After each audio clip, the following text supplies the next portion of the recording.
ஹஜ் பெருநாள் மற்றும் பள்ளி விடுமுறையை முன்னிட்டு கடந்த மே 27 முதல் ஜூன் 4ஆம் தேதி வரை சுமார் 3 லட்சம் மலேசியர்கள் தென் தாய்லாந்துக்கு சுற்றுலா பயணம் மேற்கொண்டதாக தெரிவிக்கப்பட்டுள்ளது.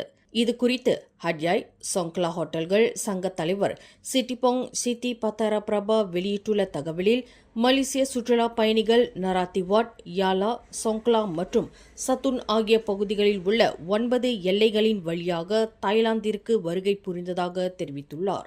மேலும் இந்த காலகட்டத்தில் 30,000த்திற்கும் அதிகமான ஹோட்டல் அறைகள் முழுமையாக முன்பதிவு செய்யப்பட்டதுடன் தாய்லாந்தின் சுற்றுலாத்துறைக்கு 1 பில்லியன் பாட் மலேசிய மதிப்பில் 123.2 மில்லியன் ரிங்கிட் வருவாய் கிடைத்ததாகவும் அவர் குறிப்பிட்டுள்ளார். அதேவேளையில் எல்லை சாவடிகளில் 3 முதல் 4 மணி நேர காத்திருப்புகளுக்கு மக்கள் உள்ளானதையும் அவர் சுட்டிக்காட்டியுள்ளார். இந்நிலையில் தென் தாய்லாந்து மலேசியர்களின் விருப்பமான சுற்றுலா தலமாக நீடிக்க வேண்டுமெனில் குடிநுழைவு சோதனை தாமதங்களை விரைவாக சரி செய்ய நடவடிக்கை எடுக்க வேண்டும் என்றும் வலியுறுத்தியுள்ளார். மேலும் செய்திகளை தெரிந்து கொள்ள கீழே இருக்கும் பெல் பட்டனை அழுத்துங்கள்.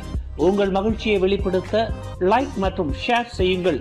தொடர்ந்து திசைகளோடு இணைந்திருக்க சப்ஸ்கிரைப் செய்யுங்கள்.